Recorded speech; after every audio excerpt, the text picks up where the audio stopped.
السلام عليكم جميعا، رب تكونوا بخير. النهارده ان شاء الله هتكلم على حاجه شويه اندر دايجنوزد في مصر، مع انها اتس نوت انكومن، وهي الامراض المناعيه او الاوتوميون هيباتيتس ذا كارنت اند فيوتشر تريتمنت.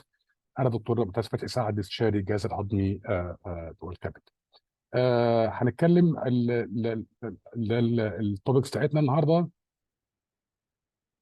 على الابيديميولوجي والكلينيكال سبيكترم diagnosis and treatment and special patient populations and alternative first line therapy, and we'll touch base on evolving therapy, and we'll finish by a summary and take home message. So for epidemiology and the prevalence, AIH is a non-resolving chronic liver disease that occurs in both sexes but affects mainly women, as most of autoimmune disease. The incidence of autoimmune hepatitis is increasing, and as you can see, this is from the Danish nationwide patient registry, starting from 1995 till 2015. And as you can see from the graph, the number has a dramatic increase over these 20 years. And the prevalence of AIH ranges from 15 to 25 cases per 100,000 inhabitants in Europe, and is now increasing in both women and men. And this increase might be due to increased awareness and increased tools for diagnosis. So for demographics, AIH occurs in all ethnic groups and in all age groups. It has bimodal distribution usually, with peaks around puberty and between 4th and 6th decade. And in a significant proportion of patients are above 65 years of age, and as we mentioned before, it's more in females. So it has two peaks. The first one around puberty and 4th and 6th decade, and also still there is a significant number of patients who can be diagnosed over 65, and over 65 it's almost equal between males and females. So AIH can affect all the population and at all age groups. So for clinical spectrum, AIH is a very heterogeneous disease. That's why sometimes it's difficult to be diagnosed. So it should be considered in any patients with acute or chronic liver disease, particularly in the context of hypergammaglobulinemia. So here, hence the importance of measuring immunoglobulins, mainly IgG.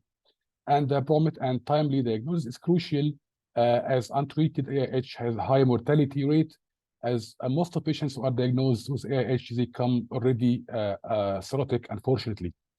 1/3 of adults, as I mentioned, and half of child patients with AIH already are cirrhotic at presentation.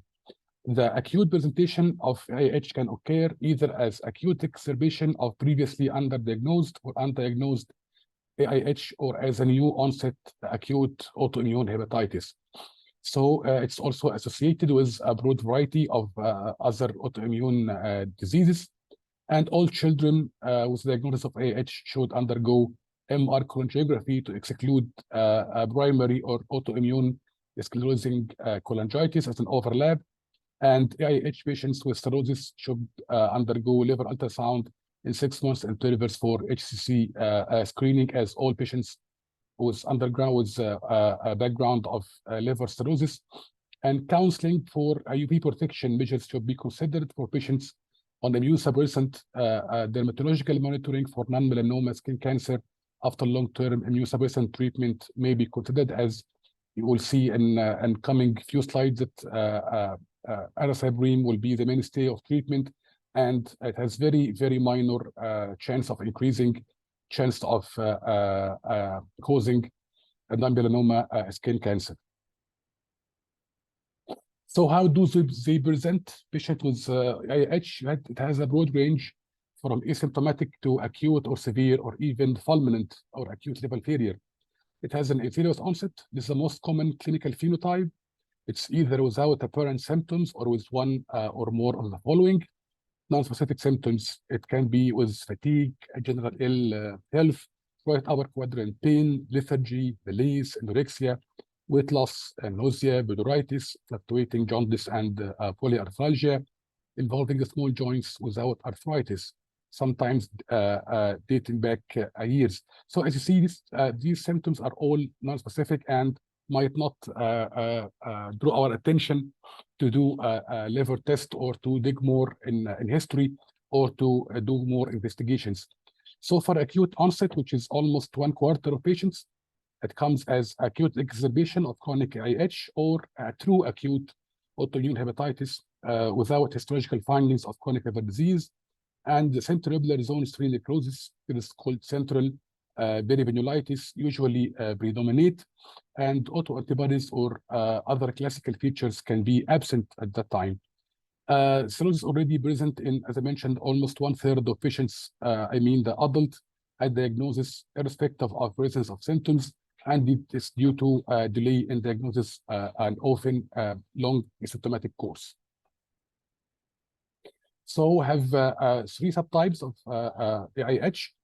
So it's subclassification, sometimes used subclassification of AIH based on autoantibody pattern and validity and clinical implication of this subclassification are still uncertain. So it's AIH type 1. It's almost 90% of all cases. We find in ANA anti-mucosal antibody and anti-soluble liver antigen antibody, and also associated with HLA DR3, DR4, and DR13, and it can present at in any age and has variable clinical and histopathological severity. Usually, as they have excellent treatment response, but variable relapse rate after drug withdrawal and need for long-term maintenance therapy. And type 2, it's up to 10% of cases characterized by presence of anti-liver kidney microsomal antibody and anti-LC1 and really anti-liver kidney microsomal antibody free, and associated with HLA DR3 and DR7. And onset is usually in childhood and young adulthood, and clinically and histopathologically severity commonly acute and advanced. Sometimes there has some failure of treatment and frequent relapse rates after drug withdrawal and need for long-term maintenance therapy very common. And the type 3, it's also up to 10% of cases, is only liver antigen antibody positive, otherwise very similar to type 1 and often Rho52 antibody positive. And also it requires lifelong immune suppression in most, if not all, patients. So for diagnosis, usually based on typical disease phenotype, plus exclusion of other chronic liver disease. So AIH is a clinical diagnosis. Diagnosis of AIH relies particularly on the presence of autoantibodies, hypergammaglobulinemia, and typical or compatible histopathology. Elevated IgG levels, especially in the absence of cirrhosis, are a distinctive feature of autoimmune hepatitis. Selective elevated IgG in the absence of IgA and IgM elevation is particularly suggestive of AIH. The normal IgG or gamma globulin levels do not preclude diagnosis of AIH. Is very important. So if we do IgG level is normal, so this does not mean that this patient does not have AIH. Most of these patients demonstrate a fall of IgG level upon treatment. And the circulating non-organ specific antibodies are present in the vast majority of AIH patients. Autoantibody profile has been used for subclassification of AIH in the clinical implication. From this subclassification is still uncertain. The indirect immune fluorescence is a test of choice for detection of ANA, SMA, and LKM and LC1 autoantibodies. Immune assay are a test of choice for detection of SLA and LB autoantibodies. The methods and cutoff values should be reported by the laboratory because there might be some difference between different labs. So in this diagram suggested the diagnostic algorithm for hepatitis. So if you have a patient who has liver disease of unknown origin, so we test for autoantibodies like ANA, simple antibody, LKM, and SLA. And if it's positive, so we think of AIH and we proceed to liver biopsy. So if it's negative, but still we have a clinical suspicion of AIH, so we can repeat testing in a specialty lab. And we can also add the B-ANCAS and specific immune assays for LKM1, LKM3, LC1, SLA, LP, F-factin, Rho52, and GB 210 and SP 100. And if all negative, so we consider alternative diagnosis. And if positive, we can also consider AIH and again proceed for biopsy. So the International Autoimmune Hepatitis Group had simplified its scoring system to make life easy for us to diagnose AIH. So it has diagnostic criteria for routine clinical use. So for autoantibodies, ANA or ASMA, if it's more than 1/40, we give one point. If it's more than 1/80, we give 2 points. And in case of positive liver kidney mucosomal antibody, more than 1/40, we give 2 points. And in case of SLA LP positive at any titer, we give also 2 points. And in case of hypergammaglobulinemia, if it's just more than upper limit of normal, we give 1 point. If it's more than 1.1 by upper limit of normal, we give 2 points. And for histopathology, if it's compatible with AIH, we give 1 point. If it's typical, we give 2 points. If atypical, we give 0. And if patient has no viral hepatitis, we give 0. If it's he has hepatitis, we give 0. If there is no hepatitis, I mean viral, we give 2 points. So if it's score more than 7, so it's definite AIH, and if it's less, if it's more than or equal to 6, it's probable AIH. So how can we treat those patients and our approach for treatment? So first, our treatment aim is to obtain complete remission of disease and to prevent further progression of liver disease. So it's not only to get a biochemical response, I mean normalize of ALT and AST, but also we are keen to obtain also histological remission, so we can prevent cirrhosis and end-stage liver disease. So for the EASL guideline statement, it said that aim of treatment of AIH should be complete biochemical and histological resolution of disease to prevent further progression of liver disease. And the management of patients with AIH should also include early recognition of extrahepatic manifestations and symptoms and associated autoimmune disease, as well as surveillance of disease-specific and treatment-associated complications. Like if you are going to give a long-term steroid, you get to check for hypertension, diabetes, osteoporosis, and also you get to check for fundus examination and to check for possibility of cataract. And all patients with active AIH should be treated regardless of the level of ALT and AST, and dosage of therapy should be adapted to the activity of the disease. Only patients in a spontaneous remission may not require therapy, but must be closely followed. And by spontaneous remission, I mean normalized ALT without treatment. They must be closely followed every 3 to 6 months, because spontaneous relapse often asymptomatic at first, and it's very common. So this is also, and this diagram, it summarizes a therapeutic strategy. So we start with 0.5 to 1 milligram per kilogram per day prednisolone. If the patient showed a good response and normalize liver functions, so we're gonna add azathioprine gradually up to 1 to 2 milligram per kilogram per day. And then those patients, if they're having AZA intolerance, we can go for second-line therapy. And if they are doing fine, we can continue on AZA and then taper steroid and individualize those to achieve and maintain normal ALT and IgG. So if there's insufficient response, we can consider non-compliance, and we can increase to IV 100 milligram of prednisolone per day. And if there is a response, so again, we're going to add azathioprine and start tapering down steroid. And if it's still insufficient response, we have to refer the patient to a specialized center for confirmation of diagnosis and liver test evaluation and or alternative immune suppression. And if the patients with insufficient response, also we can consider alternative diagnosis and manage alternative disease.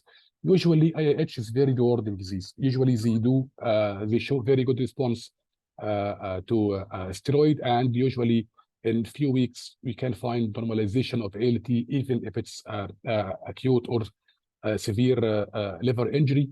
They show a very good response to steroids.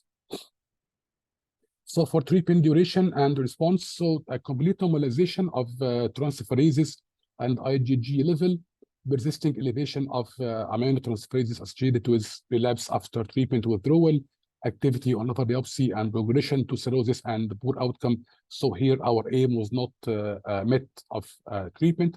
So again, the recent EASL guidelines state that the biochemical remission means normalization of IgG level and aminotransferases. Histological remission means normal histology or minimal hepatitis with HAI less than 4 or equivalent. And immune suppressive treatment should be continued at least for 3 years and at least 2 years following complete normalization of transaminase and IgG, so means complete relapse. Without biochemical remission, treatment should not be discontinued in patients who have been in biochemical remission for more than 2 years. Biopsy should be considered prior to treatment withdrawal. In patient with continued histological disease activity of 3 or less, so treatment should be discontinued. But again, patients should be under close follow-up because again, relapse is still very high even after 2 years of complete remission and biopsy showing a very minimal activity. They are still at risk of relapse after treatment withdrawal. So relapse occurs in 50 to 90% of cases after drug withdrawal. So it's very high percentage of patients, unfortunately, relapse after treatment withdrawal.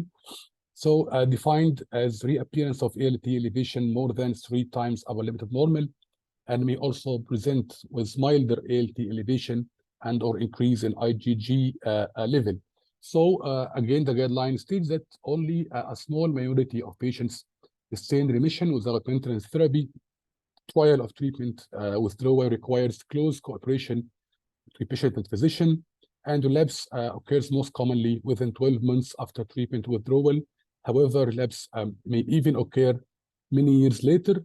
Patient should be closely monitored after treatment withdrawal and surveillance continued lifelong. This is very important. An increase in IgG can precede the rise of aminotransferase in relapse. Treatment of the relapse or flare may require steroid dose similar to the induction regimen. Earlier detection of relapse allows lower dose of immunosuppression to reinduce full remission. And patients who have received adequate immunosuppression and have relapsed during drug withdrawal or who experienced a flare during adequate maintenance therapy should be kept on immunosuppressive permanently. So relapse occurs rapidly after treatment withdrawal. The instance of relapse or loss of remission is 59% after 1 year, 37% after 2 years, and up to 80% after 3 years. And the patient with combination therapy at withdrawal, I mean steroids and azacitidine, the risk will be even higher and time relapse was shorter. So I do not encourage at all that patients who are on dual therapy, even if they are on 2 or 3 years in remission, don't recommend at all treatment withdrawal, and those patients should be on treatment lifelong. So relapse is almost universal on withdrawal of immunosuppressive therapy. So how do we follow these patients in our clinic? So if they are still in relapse, if they get a relapse, so we can do a reinduced remission with prednisolone induction dose, and if they get remission, we get taper steroid and adapt the azacitidine dose, go to up to 2 milligrams per kilogram per day, and to check hexaguanine level, because this is the metabolite which we need to induce remission as required to retain remission, and long-term, and we can think of long-term and lifelong maintenance therapy. So if they are in remission, and by remission I mean normal ALT and normal IgG, we can reduce immune suppression stepwise, and then we can stable remission on monotherapy for 24 or better for 36 months. We can taper out immune suppression completely, and we can think about biopsy first to check the activity is less than 3. And if there's still stable remission without treatment, so they should be monitored 3 months for 1 year, then every 6 months lifelong. So for maintenance therapy, AZA is a drug of choice. Alternatively, prednisolone as low dose as possible to maintain normal aminotransferase level may be added, and this should be individualized. But personally, I do not recommend this approach because we all know the long-term sequelae of steroids, even in a small dose. So the guideline justified this by saying that a patient with mild disease and intolerant to AZA, prednisolone monotherapy can be considered. In all other patients, steroid-free monotherapy with azathioprine or mycophenolate mofetil, MMF, should be the goal of maintenance therapy. The maintenance treatment should be adapted in dose to sustain stable remission with normalized aminotransferases and IgG level. The rate of relapse after penicillin withdrawal can be reduced by application of AZA at dose of up to 2 milligrams per kilogram per day. So for special patient population like IIH and pregnancy, so they manifest as within a few months after pregnancy or delivery, and IIH can also manifest during pregnancy, though rarely, but I've seen many cases like this. So management and maternal and fetal complications are similar to general population, as anti-SLA-LP antibodies and anti-Ro52 antibodies seem to be associated with higher rate of spontaneous abortion and congenital heart block. Hence come the importance of measuring these antibodies in case we diagnose patients for first time while she is pregnant. Immunosuppressive therapy with azathioprine plus or minus prednisolone is not a contraindication for pregnancy, and patients should be counseled accordingly. Again, it's not contraindicated. The risk of mother and baby are higher when treatment is stopped and disease flare occurs than on continued treatment. So it's here risk-benefit. This activity is usually milder during pregnancy as an other immune disease and may thus allow a dose of reduction of immune suppression. As flares after delivery are common, transient increase in immune suppression after delivery may be considered. So for those with osteopenia and osteoporosis and liver transplantation and vaccination, so patients receiving several courses of high-dose steroids have substantially increased risk of fracture. So the guideline statement on management of patients with osteopenia and osteoporosis that measurement of bone density is recommended at initiation of steroid therapy, and supplementation of vitamin D and adequate calcium intake should be recommended to all patients receiving steroid therapy. And recurrent and de novo IAIH may occur after years after liver transplant. So treatment of IAIH following liver transplant, recurrent or de novo, should follow the standard management principles of IAIH. And also viral hepatitis and its management can complicate autoimmune hepatitis.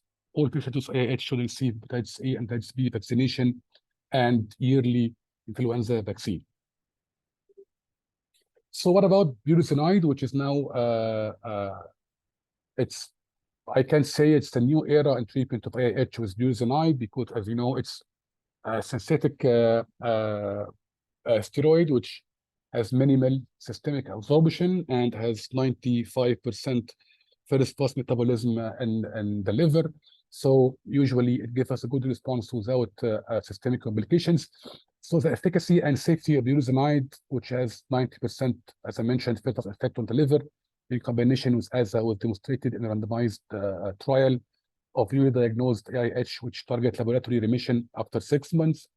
The patient receiving budesonide combined with weight-based AZA achieved laboratory remission after 6 months more frequently and with fewer steroid-specific side effects compared to prednisolone combined with weight-based AZA. So as you can see here, budesonide is even more effective at 60% versus 39%, and safety also side effects only 28% versus 53% with prednisolone. So it's more efficacious and with less side effects. Patients with acute liver failure or cirrhosis were not included in this randomized trial of budesonide. The patient with cirrhosis should not receive budesonide because they have already portal systemic shunting that may reduce drug efficacy and promote steroid-specific side effects by allowing budesonide to bypass the liver. And patients who fail to normalize the laboratory test on prednisolone therapy are also less likely to respond to budesonide treatment, and therefore the drug should not be used as a rescue treatment for steroid refractory IAIH. So here I encourage you guys to start treatment with if you get a patient who is not cirrhotic or not in acute liver failure, to start treatment with budesonide instead of prednisolone. You can start with 9 milligram daily by 3 milligram 3 times daily, and then after normalization, you can reduce to 6 milligram, and then you can reduce to 3 milligram, and then maintain for a while, and then you can, if the patient is responding well on azathioprine, we can withdraw the budesonide and keep patient only on imuran. So what about the future? So unfortunately, till now, we don't have very good evidence on new medications which might be savior or game changer in the future. We have some trials on already existing medications which are being used for other autoimmune diseases, which also might be good in AIH. So for anti-TNF antibody like infliximab, you know, it's known to cause liver injury and may even cause drug-induced AIH-like injury.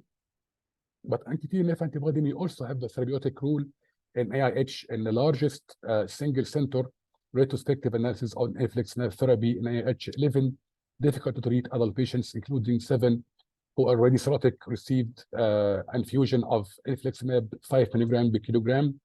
6 patients of them had normalized transferases and IgG levels, and 7 patients developed infectious complications, and 1 patient stopped treatment due to an allergic reaction and incomplete response. There's another single-center retrospective analysis in 11 pediatric and adolescent patients with IBD with concomitant autoimmune liver disease, including 2 patients with type 1 AIH and 9 with AIH-PSC overlap. As you know, PSC is very common with IBD patients. So infliximab 5 mg per kg also was infused to treat the IBD, and 3 patients were later treated with adalimumab after infliximab intolerance or failure. The IBD improved in most patients, and liver enzymes improved in 5. Almost half of patients have had some response.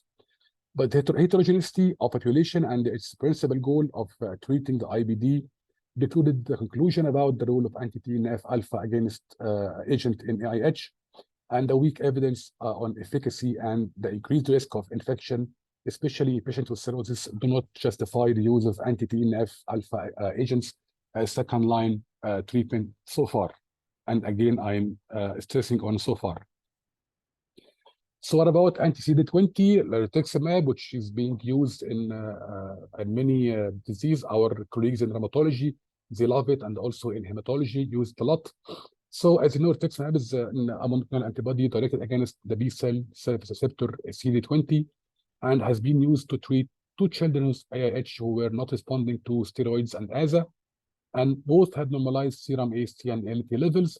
So rituximab had also been infused in 6 other patients with AIH, including 3 with AZA intolerance and 3 who were non-responders to steroids and AZA, and also MMF.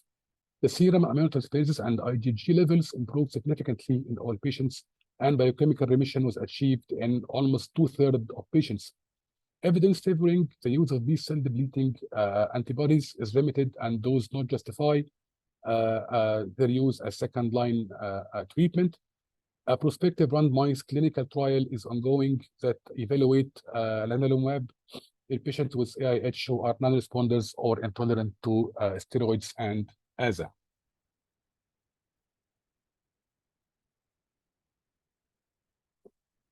What about phenylalanines? It's directly metabolized of to 6-TGN, which is the metabolically active metabolite of azathioprine. The 6-phenylalanine metabolites are responsible for therapeutic immune suppressive effect of AZA, but they can also cause immunosuppression, especially in presence of TPMT deficiency, fibrin methyltransferase enzyme deficiency. The methylated metabolites associated with conversion of AZA to 6-TGN have been also associated with AZA intolerance, and the production of these methylated metabolites may be reduced by treatment with phenylalanines. The phenylalanine had been proposed as a second-line treatment for patients with AIH who are intolerant to AZA, and it also may also be considered in patients with non-response to thiopurine therapy, and the inclusion of thiaguanine as second-line treatment for AIH awaits further demonstration of its safety and efficacy in a multi-center collaborative treatment trial. So just touching base now on a new entity, we see it nowadays, which is called immune checkpoint inhibitors hepatitis. So now, as you know, our colleagues in oncology use a lot of immunotherapy.